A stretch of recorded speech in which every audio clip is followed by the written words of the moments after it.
Good evening, my name's Alex Campbell. I'm Jasper. And you're watching Examining the Expanse.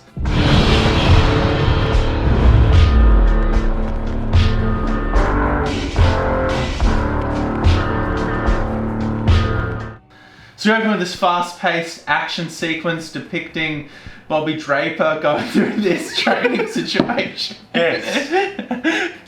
We get her introduction as a brand new character in this season. Yes. She's like this gun-ho military chick. Yeah. In the book, she's described, her stature is described as being confusing to the reptilian part of males' brains.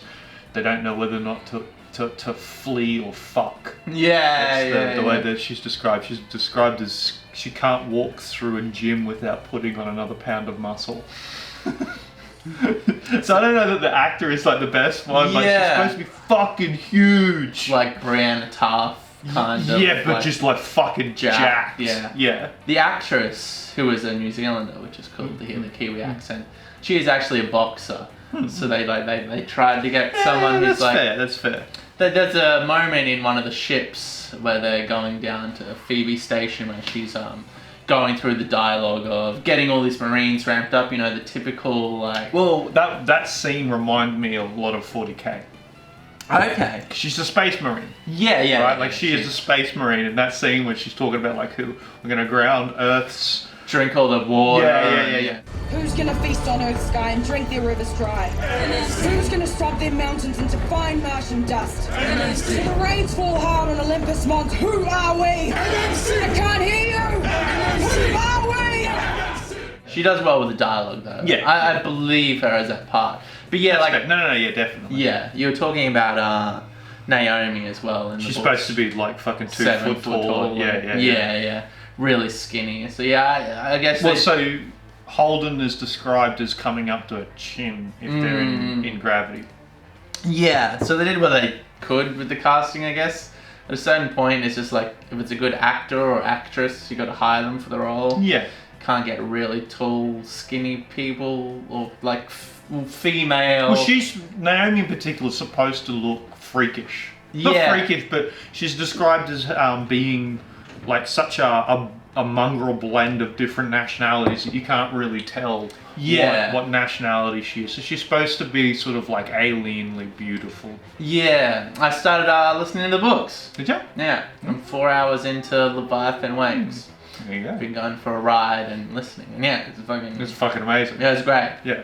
Just like the sequence, well, all the sequences, the whole thing. Yeah. It's just so much tension. You're just like, this is great. This is hectic. What is going on? You're so enveloped in the world, and it fleshes it out a lot more, obviously, because the thing that I don't like, is in the audiobook, it's Christian Avasarala. And in the show, it's Christian Avasalara.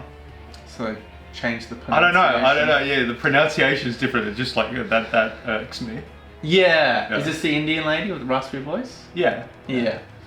I guess it's up to the person who's reading the audiobook as well, how they're going to pronounce it. If there's no one there to guide him on the day. It's like, how do I pronounce this? I'm like, I don't know, I'm an audio engineer. Well, Lay down your fucking audio tracks.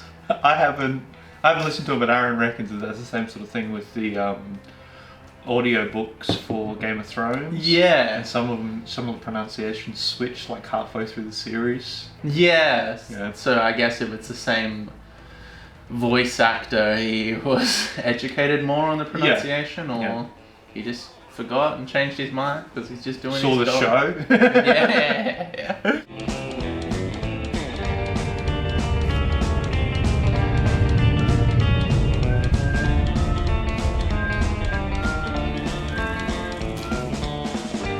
So yeah, basically this episode is just like a building block. It's the first episode of season 2. It's building to all these crazy events that are about to transpire.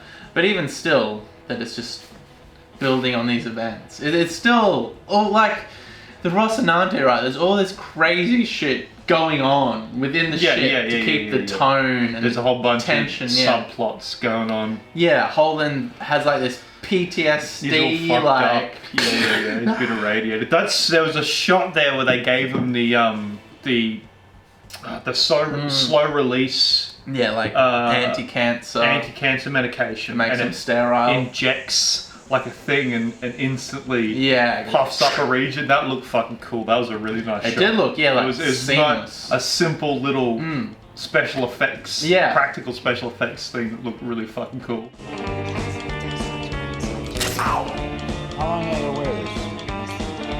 Yeah, well, it's a type of special effect where it's so seamless, where my eye couldn't even go, it's a practical effect, it's CG, it's blue screen, it's this or that. It was exactly what it was meant to be. No. And that moment pops up again in season 4 when they're on that planet and all the bugs are making them go blind. Oh, yeah. And Holden doesn't go blind because he has that thing in his arm and everyone is blind and fucked up. And the hurricane's going through and everything's getting hectic. I remember listening to that audiobook of that and being like, it's the radiation meds. I thought at the time it's because his body's been irradiated. It's because his body's been irradiated. Like, hurry up and get to the fucking point. Because his body's been irradiated.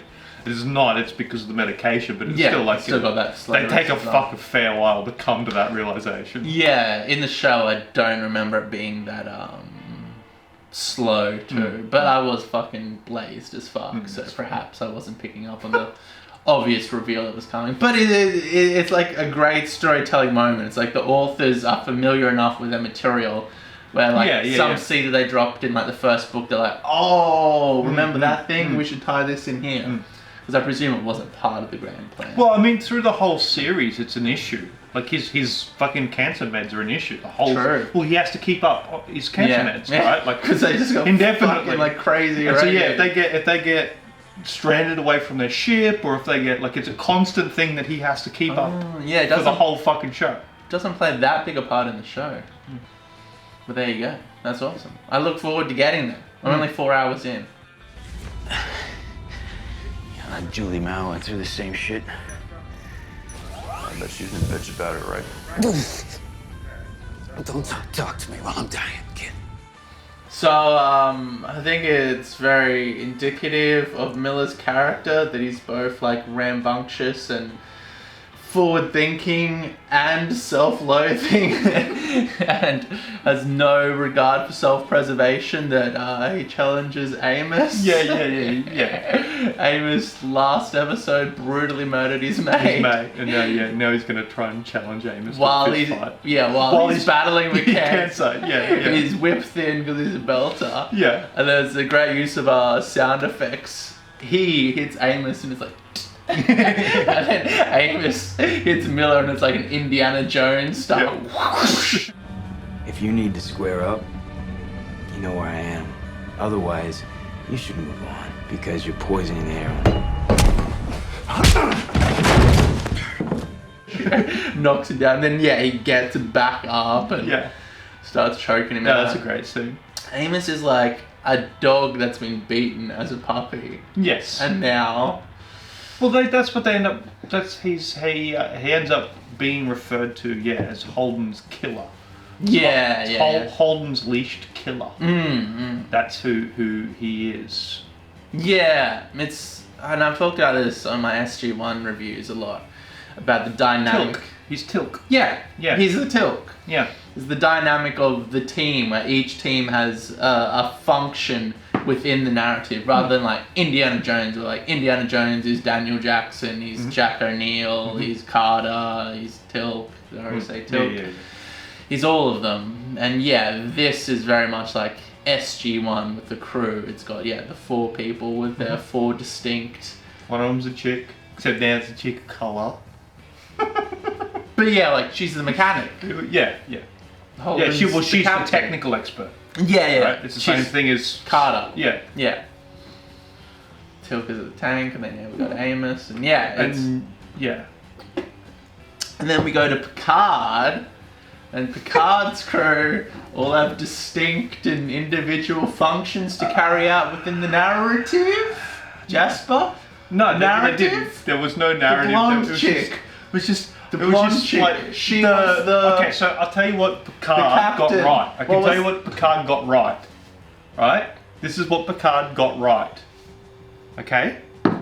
actions flow on from other actions. Like they happen in actions happen in an order. They don't just happen randomly. That's what Picard achieved.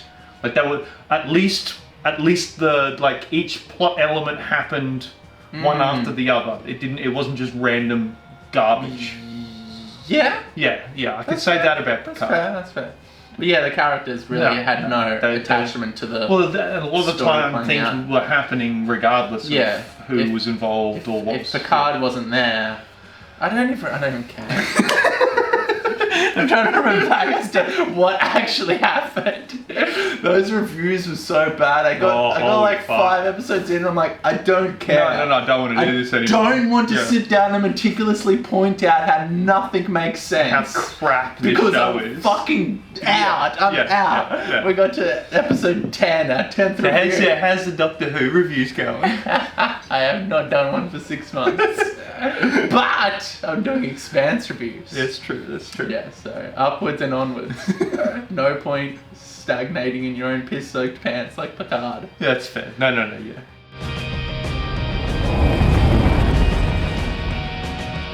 The romance that's been building and swelling between Holden and Naomi finally comes to a climax. No pun intended in this episode. We have a smut scene.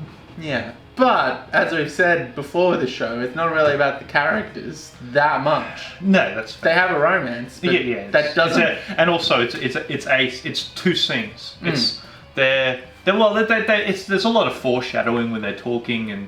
Yeah, in the audiobook he talks a bit about like kind of being oddly attracted to her. He's like, I don't know what's going on with this Afrikaner 8-foot lady. She's something there, there's something going on there. But yeah, like there's this scene and there's a scene later on where they tell the rest of the crew. And I like that scene because it deliberately subverts the expectation of there being like drama around it.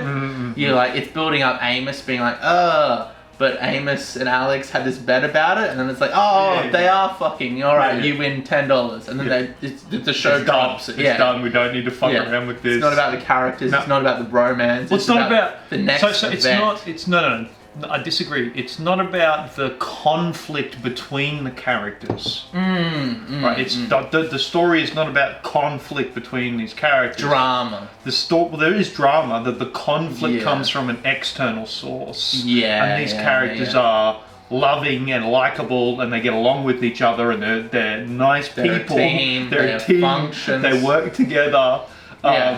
You know, especially as it goes on, Holden and Naomi see themselves as the parents of the relationship, and everybody else who's on the ship, because there's people who get churned out throughout the series, are like the kids. Yeah, and they definitely the whole dynamic of the Ross and Artes being a family it's definitely set up like that. Yeah, and it's nice to watch people who are enjoying being in each other's company, as opposed to everyone watching a show where everyone fucking hates everyone. Everyone is vindictive and backstabby and bitter. It's not fun. They're not nice people. Yeah, you wouldn't want to spend time with them in real life. So why would you want to watch them on a show? Yeah, exactly. Talking about Picard again.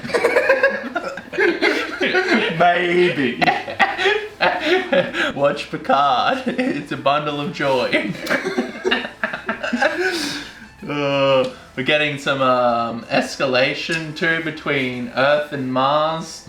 All of that is slowly building and ramping up. I always thought when I first started watching it that would be the main conflict. That would come to a head. Set up. That's the obvious thing, like the Game of Thrones. This is what we're doing. The Lannisters and the Starks. But then it's just like left turn. Something else happens. Even in this episode, we're setting up Gunny as being this ultra conservative Marine who is basically biting at the bit to go to war with Earth so that she can prove herself. Yeah, you know, she's bought into the Martian propaganda 100%. Yeah, she has all these idealistic concepts about like what the future for Mars is going to be and what the terraforming project is going to be, and she's like wistfully looking at fucking simulations of what the greenery of Mars is going to look like. And it's like, okay, that's not her character at all. But that's not who she is at the end of this book. Yeah. It completely evolves and changes. It's called a character arc. That's fair. She's not a caricature. She's not like just a two-dimensional. Yeah, she's fluid, and the events that she experiences changes her as a person, and she changes and evolves over the story. Unlike Picard. No, I'm not talking about Picard. Hey, you can't say that Captain and Picard didn't have a great character arc. I hated that show, I fucking hated that show. Holy fuck. I feel like it was badly written. It was terrible. Every episode, I'm just like, well, this was badly written. Yeah, this is fucking garbage. It was badly written. How many times do you want me to say it? It's badly written. Please, can we stop? A worthy successor to The Next Generation. Arguably one of the greatest sci-fi programs of all time. He's back. Wheel Patrick Stewart in a wheelchair. Resurrected from the dead. With like a big pentagram, they're all fucking chanting around it. Well, like I said on our first review, one of the main writers for the television show, The Expanse, was a writer on Star Trek Voyager, Star Trek Deep Space Nine. The writers for Picard are like random Hollywood husks who have not watched Star Trek, let alone written for it. Seemingly. Well, they don't know. Oh, no, we're not doing Picard. We're not doing Picard. We get this great moment. Expanse. The Expanse. Fuck Picard. If you want to watch 10 episodes of misery, they're up here. The end of this episode is great because we get a little like family moment with the Rocinante crew eating their lasagna. And then Amos lets fucking what's his face come and sit down at the table. Yeah, and it's really symbolic because they're on the table that he flipped him onto and choked him on that's cracked. So you're seeing the imagery of the cracked table and that tension and everything, and then he's like, no, you can come into our circle. You're cool. We're friends. Which he was from the beginning. Yeah. He never had a problem with Miller. No. He's just a beaten dog who murdered somebody at the drop of a hat. Yes. Miller's like, you killed my friend. And as I said, he told Miller to stay down. Miller got back up. It's like, okay, well, yeah. If you're going to keep getting back up, I need to make sure you don't. Yeah, this is what's happening. If we're fighting, we're fighting. Yeah. And you can either lay down or I can hit you again. I can choke you out. Yeah. So basically, in conclusion, this is just a nice building block to what's happening in the next episode, and then episode 4 and 5 of this season gets fucking hectic and crazy. That's really where I was like, oh my god, this show is amazing. I'm so on board. And we're not there yet. But we will get there. We will. Thank you for watching. Let me guys like, subscribe, and comment. Got all the facts around. If you sign on board, thank you and good night. Another beer? Yeah.